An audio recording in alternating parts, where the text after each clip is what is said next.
the Center for Earth Ethics. I have the honor of being the convener of these dialogues and want to give special thanks to everyone from the coalition who has helped bring these dialogues together, as the Islamic Medical Association of North America, the Buddhist Tzu Chi Foundation, Interfaith Public Health Network, the World Evangelical Alliance, Boomi Global, and the Parliament of the World's Religions. I also want to give special thanks to Bread for the World for helping organize and get out word to a couple of our esteemed panelists, and as well as to the Wendland Cook Program at Vanderbilt University. Many thanks to everyone for their hard work to bring this together.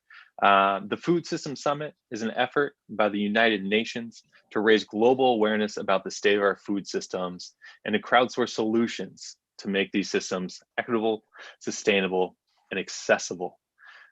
Food tells a story. It tells a story of a culture. It tells the story of the land that it comes from. Food's historical. It mirrors the impacts of globalization or colonization. It reflects the people who prepare it, what they find important. Food's our heritage. It's our comfort. It's a story of what makes us alive. There's often a story that's not told, though, and that is the story of our food workers, the food and farm workers who are the backbone of our food systems, and yet many struggle to put food on their own tables. Millions around the world are caught in low-paying, exploitative positions that, if not done, would mean that the rest of us wouldn't have food on our own tables. When COVID-19 hit this last year, there were real concerns about what happens if all these workers were to get sick at the same time. Who would serve our meals, harvest the land, slaughter the animals, package everything, and get it onto the shelves? It put a spotlight on just how essential these workers are, but at the same time also highlighted many of the mistreatments and many of the deficiencies in our systems. So today's panel will explore how we bring dignity to our food systems and what will take to make them more equitable. And with that, I'm excited to introduce all of our esteemed speakers with a special note that today's dialogue is a bit different from the others because one of our speakers, Annie Mendes, only speaks Spanish. And so you will see in the chat that there will be translations from English to Spanish, and we will also provide translations from Spanish to English. If you are a dual speaker, enjoy both, but if you need help one way or the other, it will be there in the chat for you. And so with that, I'm very, very honored to introduce all of our speakers. First, as mentioned, Annie Mendes. She is a director of Aso Agro Malacas, where she promotes women farmers and training in organic agriculture in the highlands of Guatemala. We have Amanda San Fiorenzo. She works at Clive River Farm and Forest. She is an environmental and outdoor educator and farmer with a science degree from the University of Puerto Rico. We have Juan Ecanove. He is a senior director for food and water systems at CARE, where he focuses on agriculture, food safety, the environment, and rural development around the world, including in the Balkans, the Middle East, Latin America, and Asia. Dr. Louis Peterson is the U.S. Virgin Islands Commissioner of Agriculture. He's president of both St. Thomas St. John Agriculture and Food Fair Board for the U.S. Virgin Islands. He's also the secretary of the Southern Association of State Departments of Agriculture. Dr. Meera Bandur is associate professor in the Department of Arts at Manipal University in Jaipur, India. She has written a book entitled Nature in Indian Philosophy and Culture. She's a skilled in Indian philosophy, lecturing philosophy of science, research, and qualitative research. As well as Dr. Aliyu Niang. He is an associate professor of New Testament at Union Theological Seminary. He is author of several books, including his most recent, Poetics of Post-Colonial Biblical Criticism, that explores his Jalo people from Senegal, their farming practices, cosmologies, and theologies, and how it interacts with the Western world. And finally, our wonderful moderator, Bibi La Luz Gonzalez, who is an international political economist who merges food security, climate sustainability, and human rights. She's also the founder of Eat Better Waik in Guatemala. And with that, I'm going to take a step back and hand it over to Bibi and to all of our panelists. And again, just thank you all so much for being here. Thank you, Andrew. Welcome, panelists. Welcome, audience. Bienvenidas y bienvenidos a todas y todos. And I'll be speaking in English and a bit sometimes in Spanish too. So welcome also to the Hispanic or Spanish-speaking community here. Thank you so much, and just really loving the diversity of geographic locations and backgrounds that we all have here today, all in the purpose and the aim of transforming food systems, but really speaking from the heart of the people who make food. Last week on Action Track 3, we spoke about nature positive, and we spoke that nature is at the heart of food systems. And today we'll be speaking about those who are at the heart of nature and food systems, which are individuals. Systems are comprised of individuals and our behavior and the way that we interact with one another and our livelihoods. We're here just some years, and many different people have different experiences of how they live life. And sometimes, yes, we call about food justice. We sometimes see those who are privileged to have a purpose in order to serve others, and bringing that equity. When we speak about equality and then equity and parity, there are terms that might seem maybe too broad or far-fetched, or trying to understand what the difference is. But in a world where we try to have those balances, that harmony, we need to strive for, yes, that equality, but to reach equality, we need to have equity and reach a parity as well. And as Andrew mentioned, there is a lot of disparity, power disbalances or imbalances. And we're going to be speaking of human rights, basically, in as we are all born equal and with the right to food, right? And also of being nutritious. So with that, I want to start off with just mentioning a bit, connecting with Nature Positive and today's session of how food workers are treated, what are their protections as well, because if there aren't any people working in the food area or being treated in a dignified way, so what are we all going to eat? Right?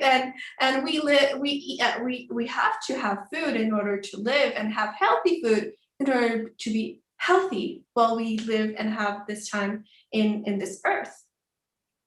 Recently, there was an agreement passed here in Latin America, a regional agreement called El Acuerdo de Escazú, the Escazú Agreement. And apparently it is the first regional agreement that protects the rights of those protecting the land and nature, mostly taking care of the environment where we live. And I would love for us to make that connection too with the land, with the people, and those who are also in our leadership positions, if they are making any efforts at all in securing the livelihoods and equitable livelihoods of the food workers and agricultural farmers as well.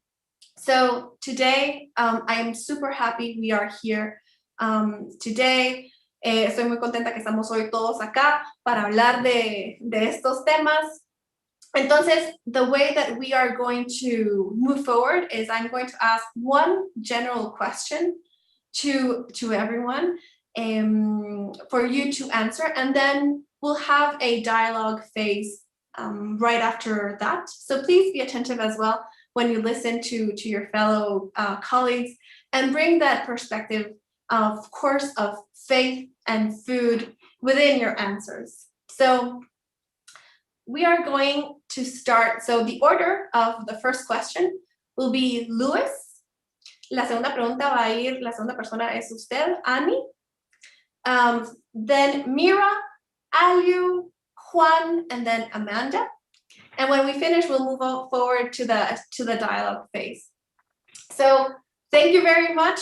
Luis, I see your super great background. Before we started this session, I asked which fruit you had to eat from that background. I told you I had mango. What did you have? I had avocado this morning. I also had something not in the picture that we call mescal, but I know in your country you call it níspero. So I had all of that and I felt really good, so I feel fresh. And I'm happy to be here with all of you today. A couple of notes before I say anything much more. My colleague yesterday in my office asked to join today, and I hastily sent him my link. And so he shows up with my name as well. So I sent him a note to have his name changed, but he hasn't seen it as yet. But that's my colleague from my office, Mr. Dale Morton. Thanks for joining us, Dale. Thank you very much for being here. Okay, another note I want to share is that thanks for the introduction, Andrew. One correction to the note, though, is that my commissionership was just before this job. So I'm back at the University of the Virgin Islands, so I'm no longer commissioner. I retired from that, resigned from that, so I'm now at the University of the Virgin Islands. So just wanted to make sure I correct the record, okay? Well, I hope that retirement is filled with super healthy foods that you have over there, and with a great traceability of human rights being respected there. Thank you so much. And I hope that if you can also write on the chat, the panelists, what you had for breakfast, or Mira, in this case, dinner, or lunch, since we have different time zones. If you had any fruit or vegetables, I'd love to hear more. For the audience, please also type in your questions, your comments. Let's bring that live into the chat as well. So, Luis, thank you so much for that. No I'd love to know how you are enhancing equitable livelihoods today, and what new actions will you integrate in order to achieve a dignified change towards people in the food systems? Sure. And before I answer directly to that, I think I want to kind of frame the context of my questions today, of my responses today, I should say, so that everyone will have a really good appreciation for why I say what I say and where I'm coming from. We here in the United States Virgin Islands, we are technically a colony of the United States. As a matter of fact, although we like to say we're the US Virgin Islands, our official name is the Virgin Islands of the United States, which emphasizes the possession, okay? And we are a very small territory, extremely small. We're just a dot on the map, but it's amazing to me that as small as we are so connected to the rest of the world. Why? Because we have been colonized 7 different times. That is very, very unique, I believe, among countries. And so what that does is that it brings a lot of influences to our small territory of the Virgin Islands. All of these countries have brought their own value systems, their own faiths, their own religions, their own interests. But the point is, in all of the comings and goings, all of these countries, in my opinion, have served not really to develop the people who are here, but to develop themselves, even with respect to the food systems. We're speaking of Holland was here, France was here, Spain, Denmark, England, even the Knights of Malta was here. So we were sold from Denmark in 1917 to the US, United States. And so since 1917, we've been a US territory. Now I say all that to say that we have been historically an agrarian society, because no matter how small you are, there's still the issue of food, and people have to consume, people have to eat. So we have been a really self-producing, self-reliant area up until when we were purchased by the United States. When we were purchased in 1917, gradually our policies changed toward self-reliance and toward food production.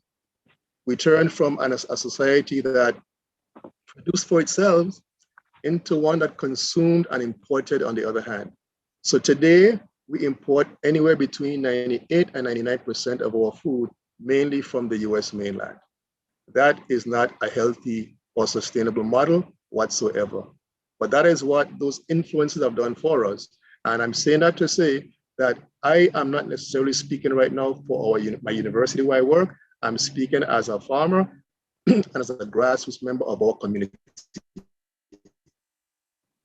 So to answer your question now, there has really not been a time when I have not been trying to achieve equitable service and support for those in the food industry. By farm workers, for us, that means those who are here. We do not import farm workers. So the farm workers for us are the farmers, and this source locally, their farm hands, their farm workers.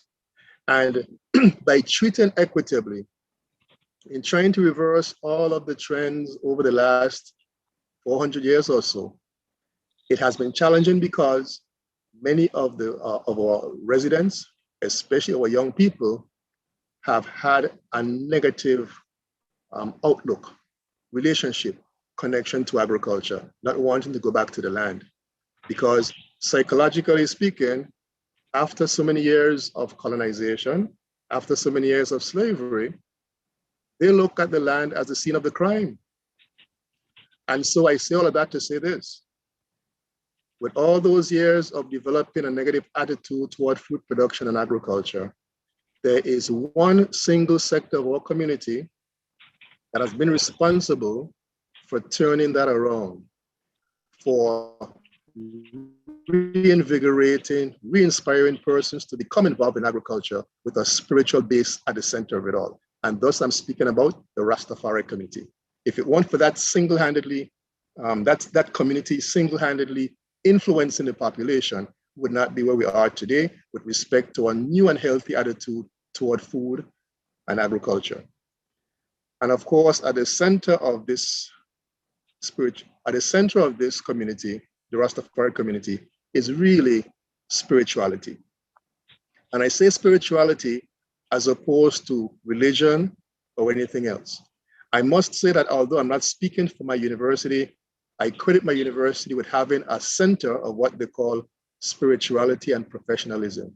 That is to the credit of my university. So what that does is to give respect and reverence to the spiritual connection between the work that we do every day and spirituality. The reason why we do not emphasize religious aspects is because, in my view, in my opinion, too often times religion has been used more to divide than to bring people together. Spirituality, on the other hand, expresses, demonstrates, underscores the connection between us as individuals and our Creator.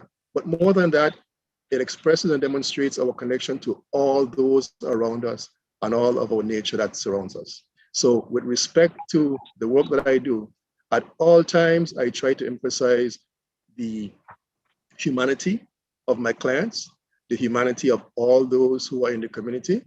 And one of the things we've done to try to correct all of the damages I just expressed to you is by bringing resources into the territory that were not here before. In other words, in working with my farmers, we identify grant funding from the US mainland that they can tap into and benefit from.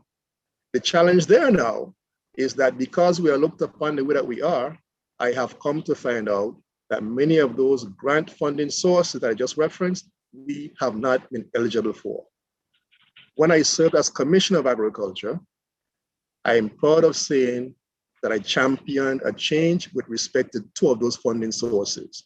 We were not previously eligible, but because of the efforts that we put up, we have now become eligible. So with respect to your question, in trying to achieve equitable work, we're trying to make sure the tables are balanced and that what benefits the farmers on the US mainland get, we can get as well. I hope I responded to your question accurately. Thank you so much, Aliu, and we'll broaden that up as well when we're along into our conversation. Sure. I will pass on now to Annie. Antonieta, muchísimas gracias por estar aquí. Antonietta is calling in also from Guatemala, so happy to have another Guatemalan here.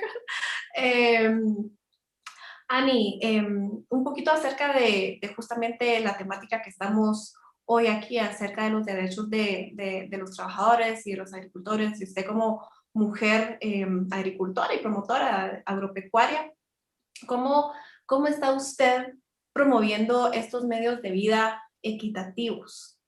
¿Y cuáles deberían de ser esas nuevas acciones para integrar, para lograr justamente ese respeto a la dignidad de las personas trabajadoras en los alimentos y en el interior?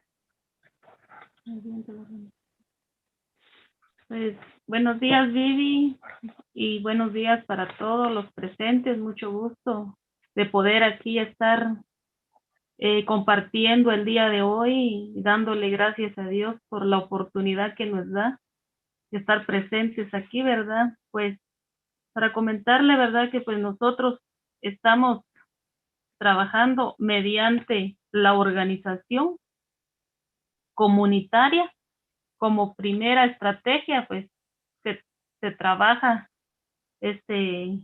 con las comunidades, ¿verdad? Con promotoras y promotores, lideresas de las comunidades de Malacatancito, como primera estrategia. Ajá, sería como segunda estrategia.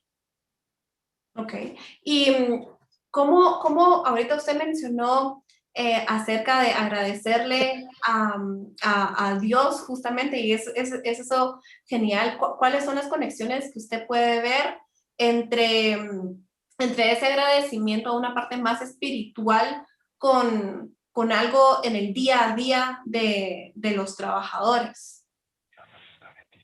Pues lo que yo veo, ¿verdad? Que pues ahí sí que Dios nos está bendiciendo, y pues también con la bendición de Dios, pues nos ha dado mucha sabiduría para poder, ahí sí que dijera, tocar puertas, ¿verdad?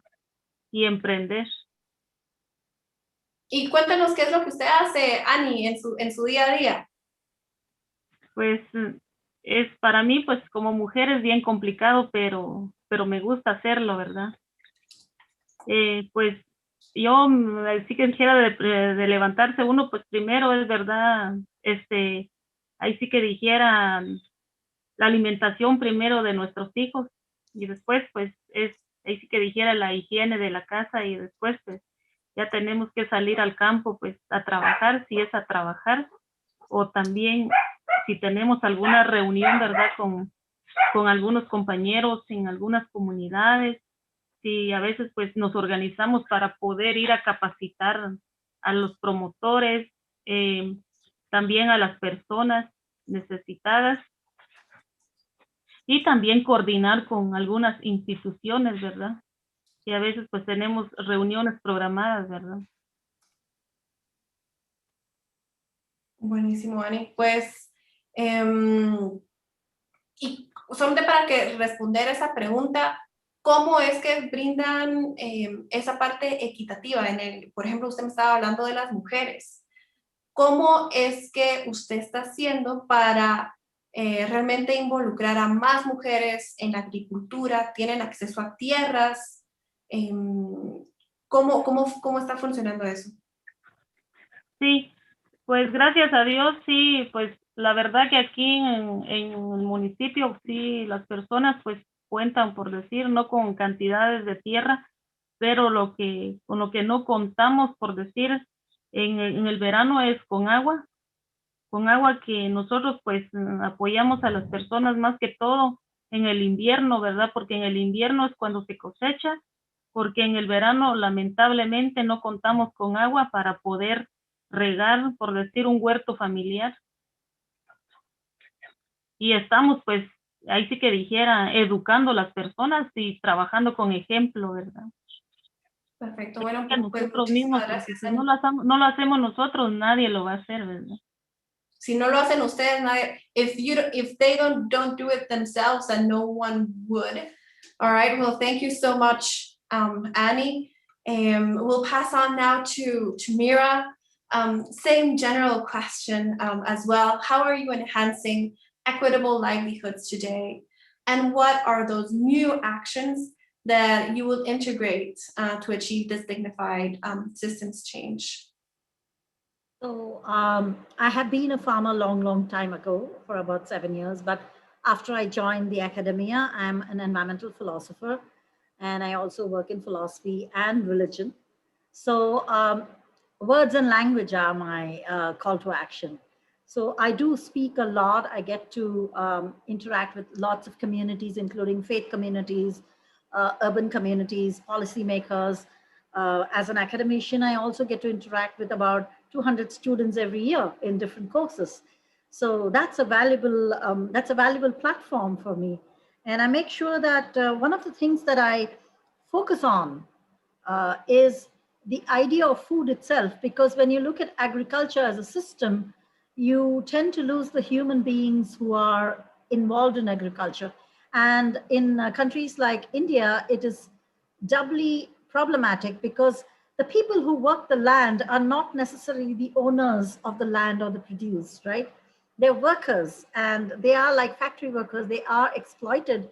So the person who works the land is not necessarily the land owner. He works for, because of the caste system, because of the way the feudal system of zamindari system was set up during the colonial period, and land grants being given to kind of the upper society, upper caste society. So the ownership of the land and the ownership of the economics of food is connected to a different class of people, and the people who actually work are the ones who are working on the land, but they are starving, right? In the older traditional system, they were paid with food. They would get a part of the food as their payment for working on the land. But with newer and newer means of neoliberal economy, with the introduction of cash crops, with the introduction of hybrid seeds, with the introduction of multinational contracts, future markets, all these kinds of things, we have this whole system of agriculture so diverse in India that sometimes people cannot unite and find a place to dialogue even.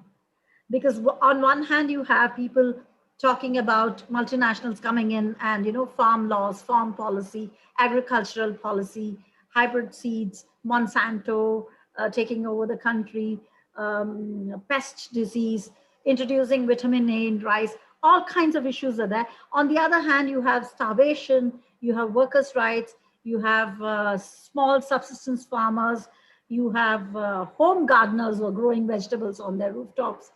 And then you have the pastoral, the people who have goats and sheep, who are also part of agriculture, but they are not regarded as agriculture because they're not farmers per se. They are itinerant farmers. They're mobile. They move from, the shepherd takes his sheep from place to place. The chicken farmers, they're also farmers. So given the diversity of these, I think my job or my call to action would be to try and find a place where these various people could dialogue together, to talk together. And for me, the easiest place that happens is with the women. Because as resource people, they're the ones who they're the workers. Most of the time, even on their own farms, the women are workers on their own farms. They work without labor. Their labor is not only for the household, it's also for the farm. And then they also work, they're cheaper, so they're employed in the fields much more. The man would go for construction, he would go for the government-sponsored projects, he would do harder labor, but farm workers are women and sometimes even children. Then she's also involved with gathering the food for the family, right?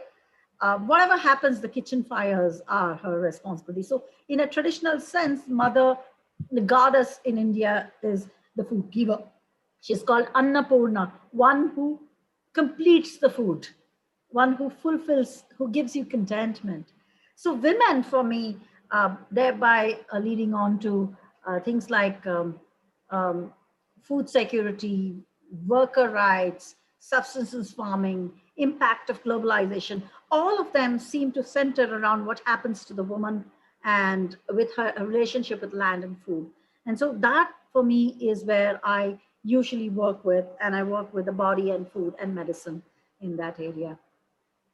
Wow, can wait to know more. And that just sounds so, it just leaves me without words, like, thank you so much. Mira, we'll go now with Aliu. Thank you so much for joining. And I'm sorry if I'm not asking like a follow-up question. Again, we're trying to make them more dynamic here to have everyone have a say in this first 30, 40 minutes. And then, so Aliu, thank you so much. So how are you enhancing equitable livelihoods today? And what new actions will you integrate, perhaps something that you already known or just heard, into achieving these dignified systems change? All right, thank you so much. And I'm sorry for being late. And I was scrambling through my emails to locate the Zoom invite. Like Mira, I think we have, again, as a faculty, we conscientize people by trying to excavate pre-colonial, colonial, and then a way forward in trying to find ways for people to be conscientized throughout the process, but also making sure we reclaim some aspects of pre-colonial farming practices. And that's where I come in. So my Jola people, again, like Louise, we were colonized by the French. So when the French came, first, the Portuguese arrived in 1444. Now, in 1444, they came trading. When they traded, later on, you have the British and then the French and the Dutch. So finally, that island called Gore, an island discovered, they think, but the word discovered doesn't work for me because there were already people living there. So the idea of discovery is not something a Jola or a Senegalese person would have used. However, that the books say Gore discovered in 1444. Well, that's not true. But anyway, for that matter, I would say Gore became a center. So later on, when the French came, they managed to create 4 cities. And the 4 cities were crucial for the French. They used the cities to try to control the rest of the country. So the cities were centers of education, exchange, as well as the newly introduced economic system, which is based on currency. The Jola people, all we did was barter. We exchange. We use barter as a mode of exchange. Now you can see the tremendous disruption this created.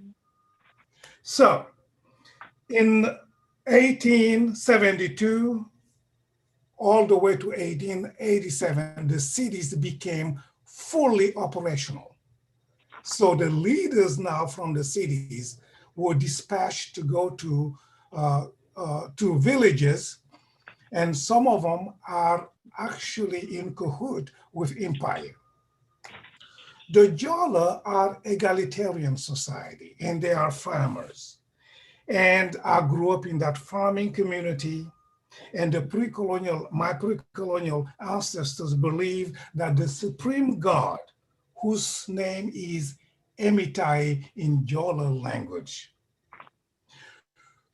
Emitai created the first ancestor and gave the first ancestors rice to cultivate, to farm. And the rice they're farming is not just any other crop. It is a sacred crop. Why? Because it is given by the deity to sustain life. Now, but to cultivate or to farm that rice, the Jola are they have a tradition, and the tradition is that the one who gave this sacred crop, this deity called Amitai, wants this gift to be farmed in relation to some rituals. The rituals communicate with the land. The land agrees to allow farming to take place. The sacred crop now is planted for human sustenance, and the rice is not to be sold. Now you can see what the French will do. They will try to change that. And so when the French came, they wanted the rice. They wanted actually rice that produces faster yield. So they tried to displace the traditional rice by bringing foreign rice that seemed to give a larger yield because empire needed the rice. And the Jola rice is rice farmed to ensure a subsistence level economy, or that farming is at the subsistence level farming, where you feed your family yearly. So you don't have a way to amass rice. You're farming purposefully for sustenance. You may have some left, that's fine, but it's not with mass production in mind. So when the French did that, they tried to dismantle that kind of practice at the subsistence level. Barter now was displaced. The field where the women used to work with the men equally, now with the introduction of a new cash crop, which is peanuts, it displaced that agriculture. The women were left to farm the rice. The men joined peanuts because they can gain currency, the money. And so the power differential that never existed was introduced by colonization, where the women are left to do rice farming, the men farmed peanuts. What did that do? It created a huge disruption. The egalitarian community all of a sudden became a competitive community where women are left behind. So my role in this is now for equity is to conscientize people to go back and reclaim that egalitarian notion of farming. And then using the Jola relationship with nature and farming with respect to nature using rituals to now negotiate with the new ways of doing agriculture, but focusing on agroecology. And for me, agroecology is crucial. Later on, I will show you a clip on a community doing just that in Senegal. So my invitation is to draw from faith in God, the God who created the universe, who wants us to live and maintain equality and equity, so there will be enough to go around. When the Jola farm their rice, they have in mind the idea that the deity wants us to ensure that there's enough to go around. Okay. Yes. Thank you so much, Ali. That was just so enlightening.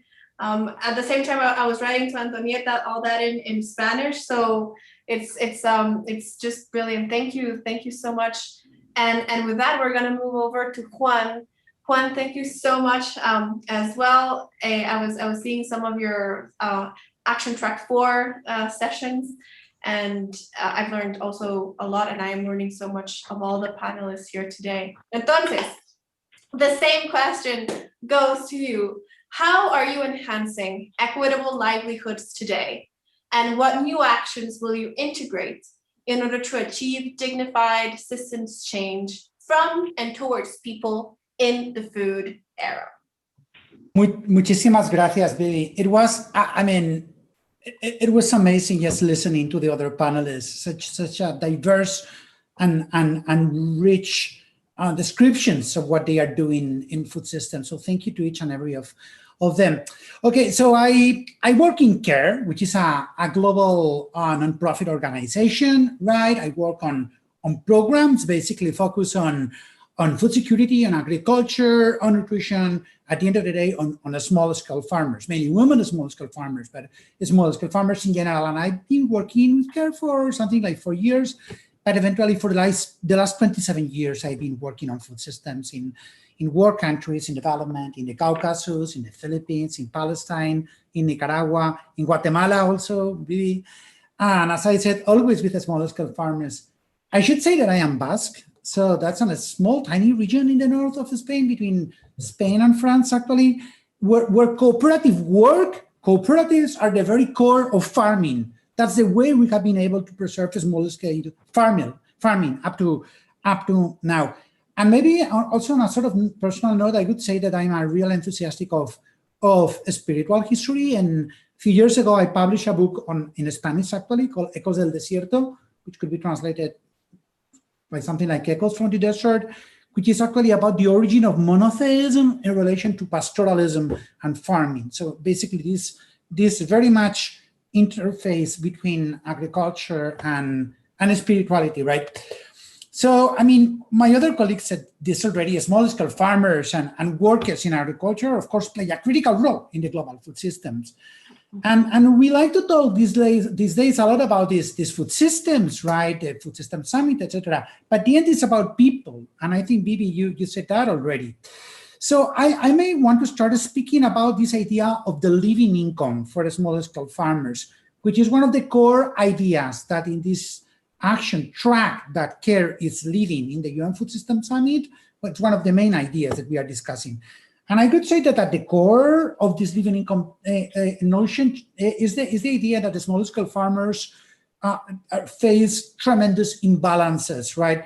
In terms of the risks that they have to shoulder in agriculture, but also in terms of the power structures, right? And these imbalances are not accidental. They are politically and economically driven, and they are reinforced by structural barriers, by the supply chains in commodities, etc. But basically what we see in modern food systems, it's a sort of oligopolistic market, meaning that a few limited number of companies control most of the supply of seeds, fertilizers that the farmers may require. And also a limited number of companies control the logistics for the transportation.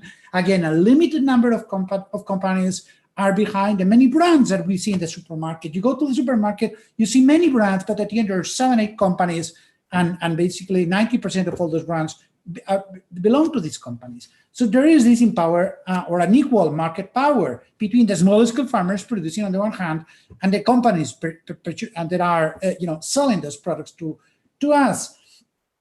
And the proliferation also of these global value chains, like in cocoa and coffee. Nowadays, food is perceived as a commodity, right? Which is, to me, kind of a word. Food is so basic for us human beings, even from a spiritual standpoint. But this global value chains, again, means that we cannot basically trace where this food is coming from. So the idea to shorten value chains is also very core to the notion of fairness towards small-scale farmers. And I should also say that, much of the focus of my work and the work of CARE is on women empowerment, because women farmers face specific income barriers and all kinds of barriers, like, restricted access to resources, restricted access to land, to services. They are discriminated. They face gender-based violence, social norms that do not recognize their right, and they actually represent a key portion of the food systems, whether we talk about production or food processing. Food as a system is mainly run by women, right? But they are powerless. If I can go a bit more on the details of what we are doing in this work in the UN Food System Summit to promote the notion of equitable food systems, I talk about living income, but there is a few other ideas or solutions that we have been discussing, right? Some of them, we are grouping them under the notion of eliminating workers' exploitation. And I think that sometimes calling things by their name, it's the fair thing to do. Many farmers are exploited in their farms. They are exploited because they earn too little. And that's completely unfair, unjust, and spiritually unacceptable. I mean, from a spiritual point of view, unacceptable, right? And the ideas that we are putting forward have to do with strengthening labor regulations. In many countries, there are labor regulations, but they are not applied, or maybe they have to be improved in some cases. Also promoting ratification for some of these regulations and international instruments. Bibi, you were referring to one of those. There are others. Sometimes countries just sign, but they do not apply them, right? And implementing those labor standards. There are countries where legally there is no way for a labor inspector to visit a food processing factory and see what is happening there, right? So also anti-discrimination towards migrant workers. What we see in Europe, in North America, in many other parts of the world, it's incredibly unfair the way migrant workers are exploited in canneries, in meat industry, and in other sectors in food. It's also about promoting social protection so that everyone, if there are shocks, if there are hard situations, they can be covered, they can be supported. And very important, eliminating child labor, right? And promoting decent jobs for the youth. In many rural areas of the world, actually, the kids have to work in the farms. It was the same even in Europe, 50 years ago, or in the US. And sometimes this is not something that can be changed automatically. The farmers really need that extra hands, but you have to make sure that that will not interfere with the right of the kid to go to school, that they will not be engaged in unhealthy activities, etc., right? So a lot of our thinking is around the notion of avoiding exploitation, but also there are many conversations on the notion of rebalancing agency within food systems, or if you prefer, re-empowering the farmer. And part of that has to do with land tenure rights, land reform, as I said before, women economic empowerment. Also, we are putting a lot of attention to indigenous peoples. There is, for instance, the idea of establishing a trust fund for indigenous peoples. And finally, another set of principles around the logic of localizing food systems. What I said before, shorter value chains. And for people to understand that food is part of their own selves. It's part of their own landscapes. It's part of their own ecosystem, right? Not something produced by someone else far away. And I will really want to maybe also add something in terms of faith and food production, because I truly believe that faith can be a tremendous force to transform food systems. I do think, and all the other speakers reinforce that idea, that spirituality is a powerful motivator and a driver, right? Of course, for individuals, for communities. And it can play a huge role in adult education, in transformative learning, in community development, and all these things are key to transform food systems. So I think that spirituality should be emphasized more within the sustainable livelihoods model to create a more kind of holistic approach to community development. And in many parts of the affluent world, of the global north, right, religious organizations have been very, very active in responding to hunger and to food insecurity. But ultimately, I think we can all agree that inequality in food systems and hunger is a matter of excess and abundance, and it's a matter of justice, right? So overcoming hunger actually requires these changes in structures in the food system and in the culture and in the lifestyle. So it's a behavioral change, what we are calling for, and mainly in affluent societies, right? And again, faith and spirituality should be a tremendous force for that change to happen, maybe. Muchísimas gracias, Juan. I only know a few words in Basque, but I don't know how to say thank you, pero si no, gracias. Vamos a pasar ahora con Amanda. Amanda, tú también sabes español. We're going to ask this in English too. Amanda, entonces, how are you enhancing these equitable livelihoods today? And with what you heard now, or new perspectives, what are those new actions that you are inspired to take in order to achieve this dignified systems change, especially putting the people at the heart, or even the spirituality of it all? Thank you. Gracias a todos por tenerme aquí, por la invitación y por tener la oportunidad de conocer cada uno de dónde vienen y sus experiencias. I want to point out first, I'm here representing myself and my family, and that, you know, not all Puerto Ricans have to feel the same way I do in that matter. And I feel very lucky to be here. I also feel that there is no coincidence in where we are, or what part or where we're interacting with. And I just want to point out also that one of my backgrounds is from the Basque Country in Spain. So I feel very lucky to be sharing this with someone from that area.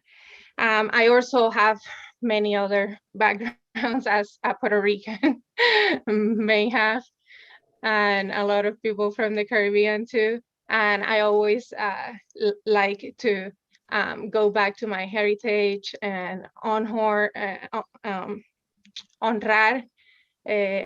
la tradición africana y la indígena y todas esas sucesiones que de nuestro pasado que nos hicieron llegar hasta aquí, y que continuaremos y que aseguraremos un futuro y la tierra para los que sigan trabajándola. So from my experience, it's been a lot, but since, you know, Puerto Rico in the Caribbean, we have hurricanes all the time. And from my point of view and from my family experience, my mom, it's been on a wheelchair 39 years now. So it's way before she planned to have kids. So she ended up making a family and deciding moving into the mountains of Puerto Rico in Carite Forest to build a family, to build a forest, and to have a farm where she could also teach new generations, and specifically kids or high schoolers that were out of school and didn't have the social support to continue their studies. And through agriculture and knowing how to manage plants, and maybe seeing how food comes to the table of everyone, they were able to heal in that way, of knowing that education in Puerto Rico and a lot of parts in the world is very important for you to continue into something that you're looking forward to contribute with your country and to the society itself. So since I mentioned Puerto Rico is always been hit by hurricanes in the story of agriculture and all the story you can see. Since 1989, when I was born, we were hit by one major hurricane in that time frame, which was Huracán Hugo. And then, you know, we kind of had a period with no hurricane season until Hurricane George in '98. And that was another big major one that pretty much cleaned out our land. So in those moments in '98, I remember I was 8 years old. We spent 3 months without power, specifically my family, just because the power lines were crossing through a farm and were not be able to be rebuilt until that frame of time. So we were lucky that we actually had food in our farm to consume, and that we were sure that our family, we were a big family. At that time, we were 7 in our family, so we had to make sure that we had something to eat.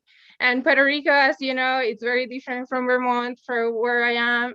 Food grows everywhere, crazy, you know. Pumpkin plants can take over your house, and parcha plants can take over your yard. So that was not a problem, but knowing how to manage and how to create compost at that moment, how to be resilient with other stuff, and part of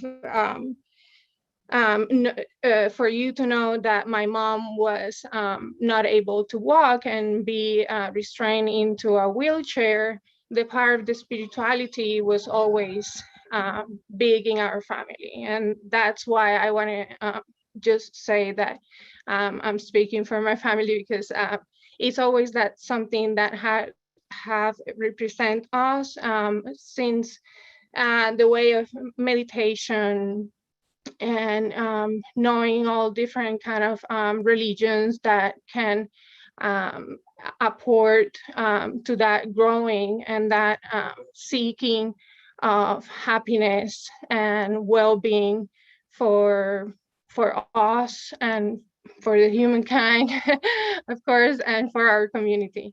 And that always have been a teaching that my mom have cultivate during her also a journey of healing, and also be part of the society where we had the experience of living also in the city of San Juan in Puerto Rico. And you can see that the society and the structure and the design of the city is not it's not appropriate for a person in a wheelchair. And so like sometimes those people are just by that fact, just only by that fact, they are pushed away from the competitive part of being, you know, in the world of jobs and seeking different options. So from that part, my mom being pretty much with, you know, she also have her degree, but also being not able to work in a building or being able to walk in the streets that way. So it puts her into a living of more sustainable and more resilient way. So that's my experience. I love farming. I've been farming since I was born. And here in Vermont is very different. Now that COVID hit, I was able to be here. There's not much fresh food you can find here during the winter, that's for sure. Colder temperatures make it pretty much impossible. Right now, I am able to see one of the first greens and one of the first lettuces coming up, and we are in May, and that's been since September. We don't see a head of lettuce. So that's very hopeful too, and I'm thankful to be here. Thank you, Bibi. Thank you. Gracias, Amanda. Hold on. Eskerrik asko, right? Is that it right, Juan? Buenísimo. Maybe we can all just say how we say thank you in our language. Before we continue, also, so to the audience, how do you say thank you in your language? And let's hear now. Maybe I'd love to hear how you say thank you, spirituality, and rights in your native language. So let's open the mic. Ani, lo que vamos a preguntar es cómo se dice en su lengua. Gracias, espiritualidad y derechos. Entonces, we'll go in order as I see here in my screen. If that is okay with you in the audience, I really want to know, since these are like the keywords that we're having. So let's start with Mira. Somebody already said in Hindi, we say dhanyavad, which is thank you. And we say, the spiritual would be like, we would say daiva, which is sort of divine, right? We would say they use the word daiva. We would also say adi daivam, which means deeper spirituality or foundational spirituality, adhyatmam, deeper self-spirituality, and adi bhautikam, deeper earth spirituality. So spirituality has three realms. So adi daivam, adi bhutam, and adi adhyatmam. So we have three words for spirituality in India. And that's also great to understand the depth that everything of this goes, right? Ani, cuéntenos en el idioma que ahí hablan, que nos diga qué idioma es el que hablan ahí en Huehuetenango y cómo se dice gracias, espiritualidad y derechos.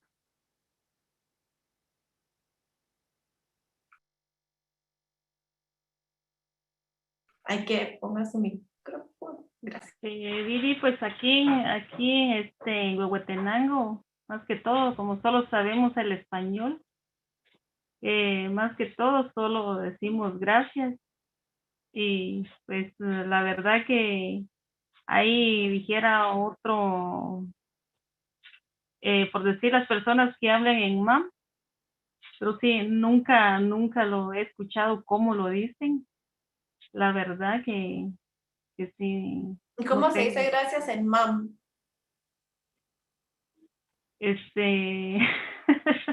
La verdad que eso sí no lo aprendí. Pues para la próxima. Luis, so how do you say spirituality, rights, and thank you?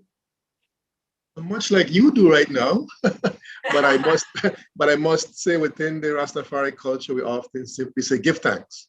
But thank you. Give thanks. Mm-hmm. Perfect. Thank you so much. Juan, let's hear it from you. Yeah, that's an interesting one because I don't think, and probably the same in other languages, there is a word for spirituality. That's a very abstract concept, right? Very Western, maybe. So in Basque, the word for God, it's Yankoa, but I don't think there is a word for spirituality.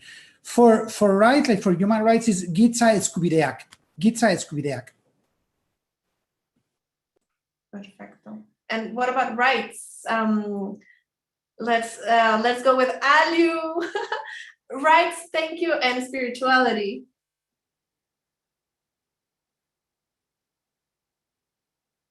Aliu, hold on. We're going to open your mic. Noise, construction noise, so I'm trying to. Okay, rice would be in Yola language, emano. Emano will be rice. And so thank you, though, has various nuances. It has bare or gajamo. So both are connected with the word kasumai, which is a wish of well-being. Now, spirituality, we don't have the word religion. For us, the word religion doesn't exist. So spirituality in Yola, the best way I can capture it is with an expression you will hear Yola people use, and that is what we do. That's fantastic. Sometimes when people ask me, oh, why do you work in your field? And it's like, I don't work, it's the thing that I do. Yeah. Right? That's perfect. Thank you so much, Ali. What about Amanda or different expressions of mentioning spirituality, rights, and thank you? We can have the Spanglish way. It's pretty much all the same. I wish I could know Taino and tell you some Taino words, but next time. Yes, yes. Well, of course, and for Andrew, he's here. As I sometimes I love how Andrew, and he did it at the beginning. He goes like this. So it's also expressions of the body of how we actually relate that thank you spirituality and the respect that we have to one another. I see Mira, yes, perfect. Well, let's go on to the dialogue phase, and we see that the audience has written down how they say rights, thank you, and spirituality as well in so many different languages. Thank you so much, and I hope to have your questions here so I can integrate them in the follow-up questions that we're going to have now. So we still have like 15 minutes remaining, and for this, I just want to open up and ask really the audience of how they relate. Then, how do we make these equitable livelihoods with a dignified income?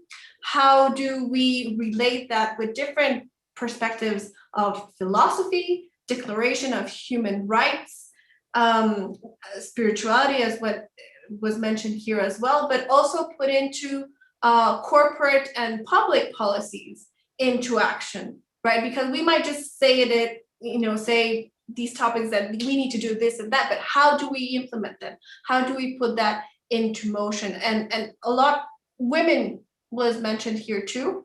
We have Annie here, she's a women farmer. I love also to see how that relates. Annie, le voy a escribir las preguntas en español mientras que escuchamos al resto que responda. So the floor is yours. Who wants to take the microphone and start off with this answer? Let's go with Mira. Let's go with Luis and then Mira. I was simply saying to myself that I connect very well with all the presentations given today. For example, I listened very keenly to Aliu and all of the aspects of the impact of colonization and their underdevelopment of the people that they met, we identify with. When I listened to Juan, if I heard Juan correctly, Juan made mention of Cooperative. Did you, Juan? I think so, yes. So yes. I did not actually get to that when I was speaking about equitable avenues that I'm using to work with my farmers, because I find that the cooperative movement, of course, which is international in scope, has been described in so many different ways. One of the descriptions that I love about cooperatives that I've heard used before is that the cooperative movement is a spiritual movement because it does not emphasize self, it emphasizes concern for others. So I'm saying that to say that all the concern that I've expressed today, I've heard others mention, we find that the cooperative model is an excellent way of addressing those changes because it can bring people together to lobby for their causes, but also all of those rights that need redressing can be addressed through that. The economic imbalances, again, was said by Juan.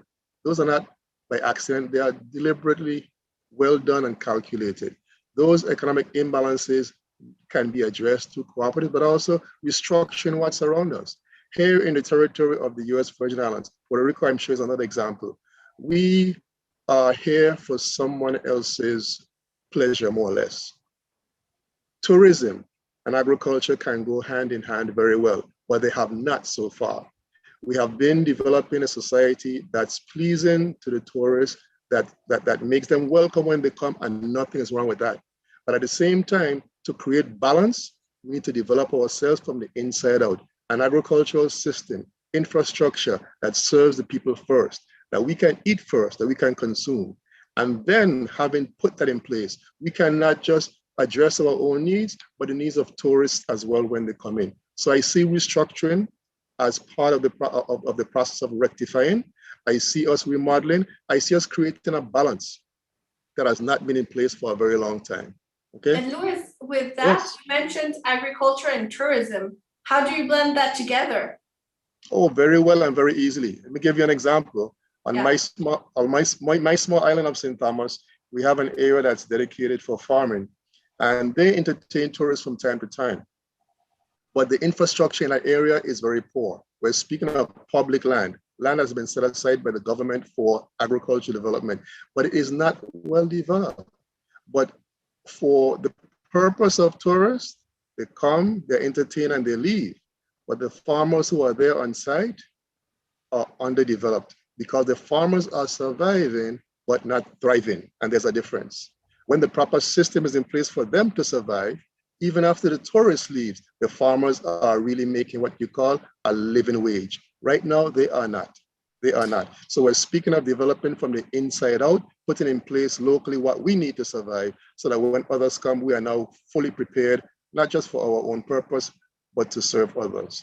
That is a balance that needs to be done. Thank you so much, Luis. And I'll go with Annie just I see Juan with the raising hand, and then Mira, but I just want to ask, now that you mentioned, the survival of agriculture farmers, I want to ask Annie, Antonieta, what do you need in order not just only to survive, but to live to live good? Right? Annie, cuéntenos, aquí Luis nos estaba diciendo que los agricultores solamente tienen lo justo para sobrevivir. Usted, como agricultora y mujer, ¿qué es lo que necesita para no solamente sobrevivir, sino que vivir de una forma como le gustaría o pensaría usted que es una forma merecedora para vivir? En un minuto. Pues nosotros como organización, ¿verdad? Nosotros aquí en Malacatancito, lo que necesitamos, ¿verdad? Es hacer conciencia primero, ¿verdad? Y mejorar lo que es nuestra alimentación, ¿verdad? Mejorar la cultura alimentaria, ¿verdad? Y también, ¿verdad? Lo que necesitamos es recursos, ¿verdad? Para poder apoyar al agricultor. Y pues lo que estábamos viendo, ¿verdad? Que lo que sí necesitamos son como tanques para recolectar agua de lluvia, para poder producir alimentos en el verano, porque la verdad aquí en Malacatancito solo podemos producir en el invierno, porque en el verano no tenemos agua. Entonces, en el verano, pues como que dices, sufren las familias, ¿verdad? Ok, perfecto. Muchas gracias, Annie. We're gonna go with Juan and then Mira, because I think Juan was answering something from Luis, and then Mira. Yeah, I mean, following on what Luis was saying in terms of cooperatives, I completely agree with you. The force of cooperatives, or in general, the force of collective, right? I mean, these big corporations, these big farming companies are big monsters, but this is like David and Goliath, right? If you join forces, and that's the only way through, and that's why many farmers in the world are organizing themselves that way. On agrotourism, I totally also agree with Luis, and I also glad to say that this is something that we are also discussing in our working group, in our action track, agrotourism as a source of alternative income for the farmers. But the other thing I really want to add is that we have to break this narrative that agriculture and food is mainly an economic activity. Of course, it's economic, of course, it's business, but it's much more than that. It's culture, right? Because I mean, it's cook, but it's also spiritual in the sense that there are so many religions. You can hardly think on any religion that do not place the spiritual values to food. I mean, think on Christianity and the Last Supper, or the Eucharistic, right? In Catholicism, halal and kosher foods in Islam and in Judaism, or fasting in so many spiritual traditions, taboo foods in so many, again, spiritual systems. In Hinduism, offering food to the gods, vegetarianism, the right livelihoods idea in Buddhism, any spiritual system you could think about, food is a core part of the ritual, of the understanding of the world. So we must reinforce that notion. Food systems are economic, but are also culture, they are social, and they are spiritual. Perfecto. Thank you, Juan. And with that goes excellent with Mira. on your perspective on ecofeminism, and then that relation with spirituality, philosophy, rituals as well. Tell us more.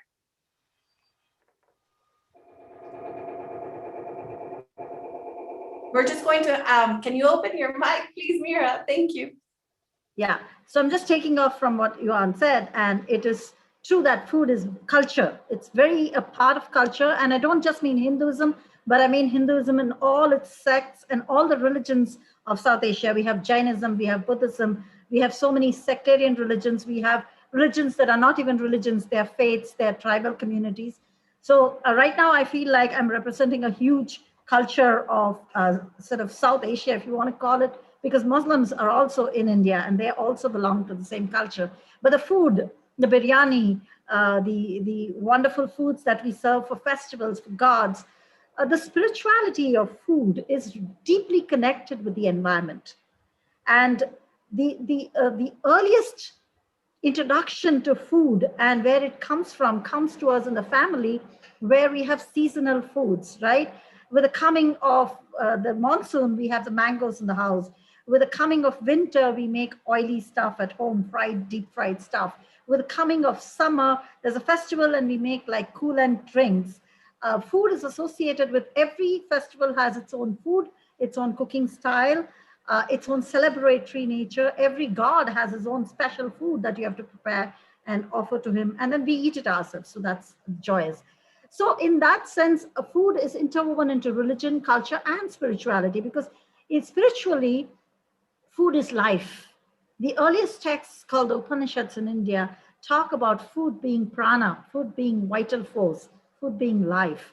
And so food, I don't hear of food producer as a word in my in Sanskrit or the classical languages. It's food giver, annadana. It's food giving. It's food donating. It's food offering.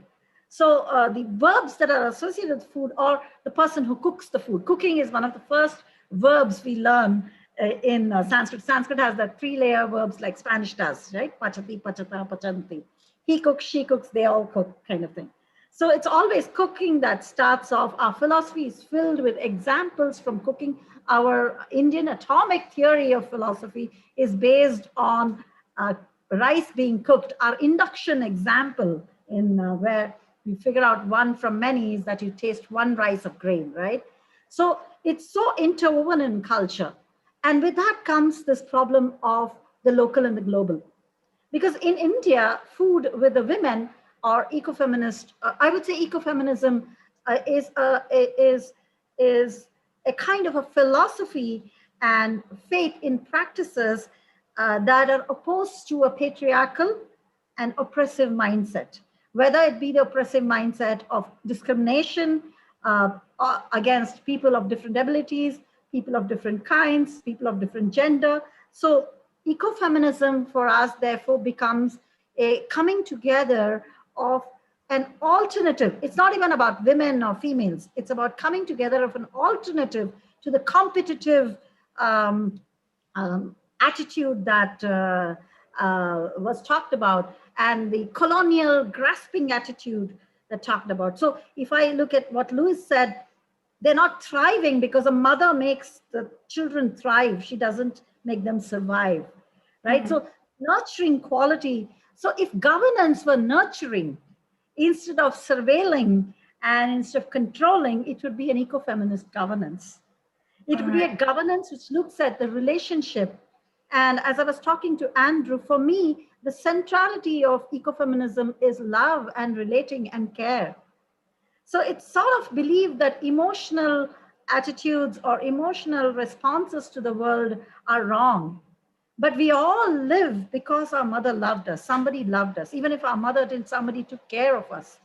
And that caring, that giving, that for me represents in action ecofeminism.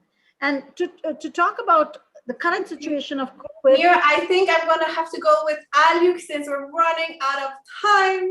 But this represents that there's so much to be discussed and focus on this. Aluk, Mira was saying about decolonization. How do you decolonize agricultural practices in your localities? In 1 minute. Yes, the first one is the one to revisit is land tenure. Because the French, when they came, they introduced the kind of land tenure that challenged the traditional way of looking at land, which is land as a divine gift. A divine gift that is very, very delicate and is to be cared for in conversation with rituals. So the French managed to turn land tenure into a thing, into an object. So we need to deconstruct that and go back to land as a subject on equal terms with humans. And the other thing is introducing also another aspect, and that is how do we harvest animals? Because animals are very much part of the ecosystem. So I often tell my wife whenever we eat, sometimes I said, this food doesn't taste right. So again, back home, there's a ritual prior to harvest. And the ritual respects the being of what you harvesting, which is now in agreement with the ecosystem that which you're harvesting is agreeing to be part of sustaining life.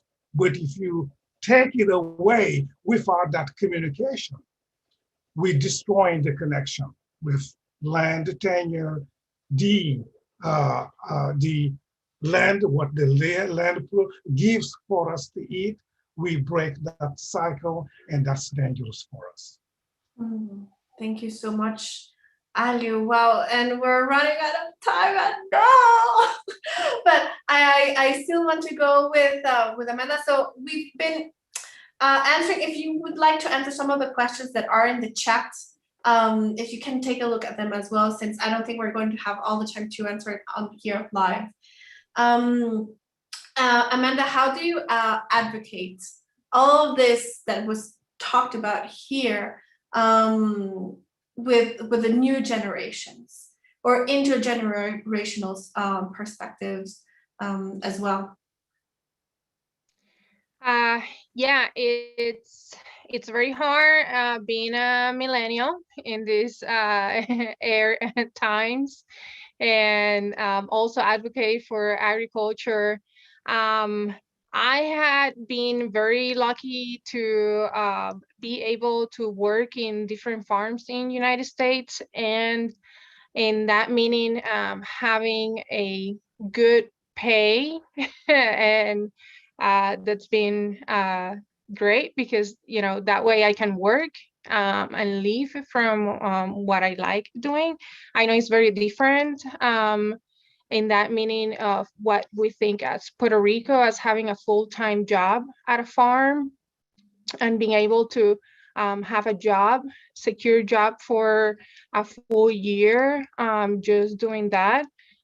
So in that terms, I know there's a lot to do also, because being a woman, I said, I've been lucky to have that good pay job, but for sure, I have also experienced people in my same position, being men with my same experience, same education, getting paid more. And that's something that in any terms or anywhere, we really have to keep on building security for women to be paid the same as men, just because it's something that we deserve as human beings in that meaning.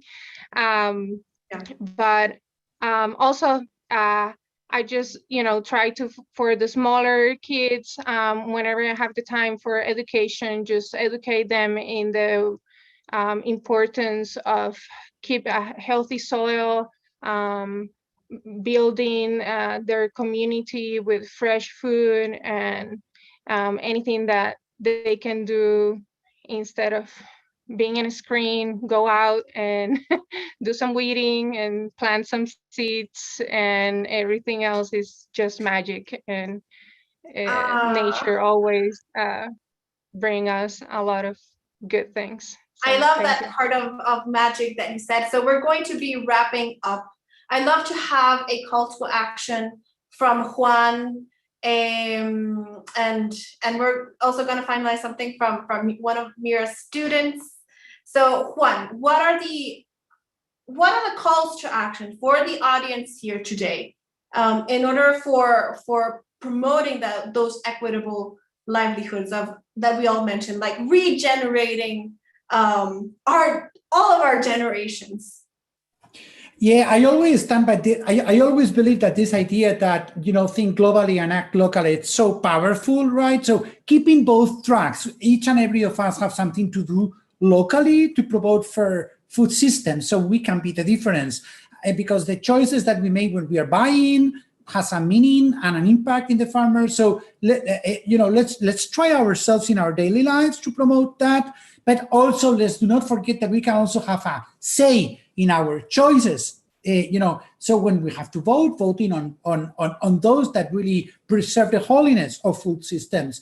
When follow campaigns, be part of that process of understanding that that imbalances in food systems is a form of colonization. So think globally and act locally on food systems as well.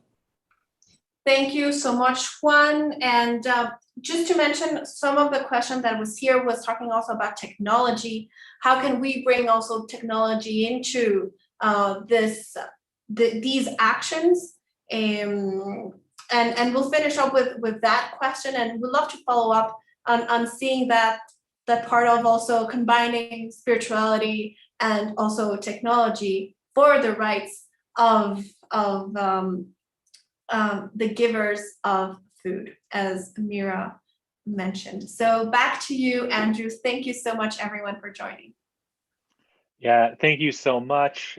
This has just been such a treat to all the panelists. I just thank you for your time and your gifts of knowledge, and Mira for sharing this beautiful picture from one of your students that I think just goes so well with what does it mean to be in the earth, with the earth, working alongside the earth. Aliu, I'm so grateful for just speaking of what happens when we objectify things, and what happens when we allow things to lose their intrinsic meaning and value for our own purposes.